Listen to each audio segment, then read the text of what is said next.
Preparations were underway in Louisiana as Tropical Storm Francine forms in the Gulf of Mexico.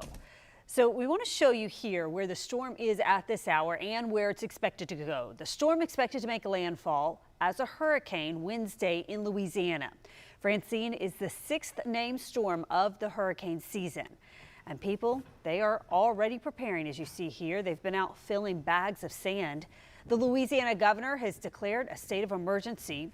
And we want to take a live look tonight from New Orleans. This is one of the cities in Louisiana under a tropical storm watch right now. While that storm is expected to make landfall west of New Orleans, Francine could still make a big impact there.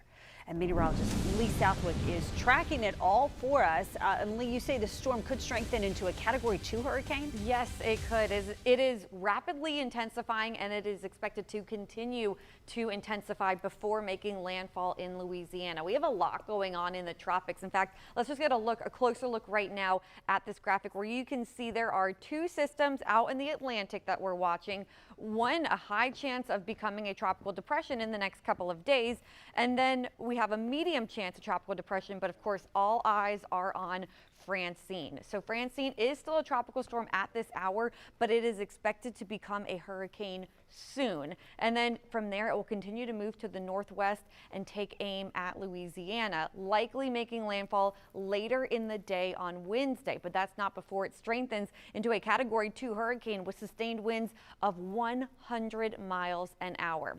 So from there, it will make landfall somewhere along the coast of Louisiana, likely, and then it will continue to move north towards Little Rock. It is not a threat to the first coast. But as mentioned, we already have tropical storm watches, hurricane watches, and warnings up right now. So all of the coast of Louisiana under some sort of tropical alert. We do have the hurricane watches and warnings in effect, and tropical storm watches and warnings in effect. Now, where is this storm going to make landfall? Models are in fairly good agreement, but the GFS model, that's in blue here, that's the American model, it has it making landfall Wednesday evening in between New Iberia and Homa. And then we have the European model here, and this has it making landfall closer to the New Iberia, Lafayette area later Wednesday night into Thursday morning. So we'll have to keep a close eye on it, but again, not a concern for us here at the First Coast. It's way out there in the western Gulf of Mexico. For us, we've been dealing with rain, and a lot of rain. We had the heavy rain move from north to south along the coast mainly today.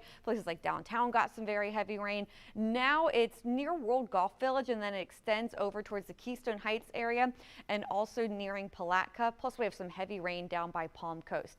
So tonight we're not completely ruling out rain chances, 30 to 20% coverage as we head into our Tuesday.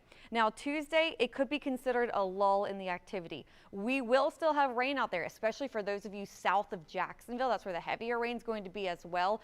But overall coverage, not as high as it was. We're going with about a 40% coverage. That means we will still have rain out there. It's just not going to be that widespread rain that we are expecting to pick back up on Wednesday. More of us seeing rain on Wednesday. And in fact, Wednesday is the day that we have the highest chance of rain out of the next 5 days. And so with that said, everywhere across our area could potentially get could have the risk of flash flooding. That's especially where we've already had that heavy rainfall. So here's a look at your most accurate 7-day forecast. Again, tomorrow, still some rain in the forecast, just not as much as Wednesday. Wednesday, we expect it to be the wettest day of the work week.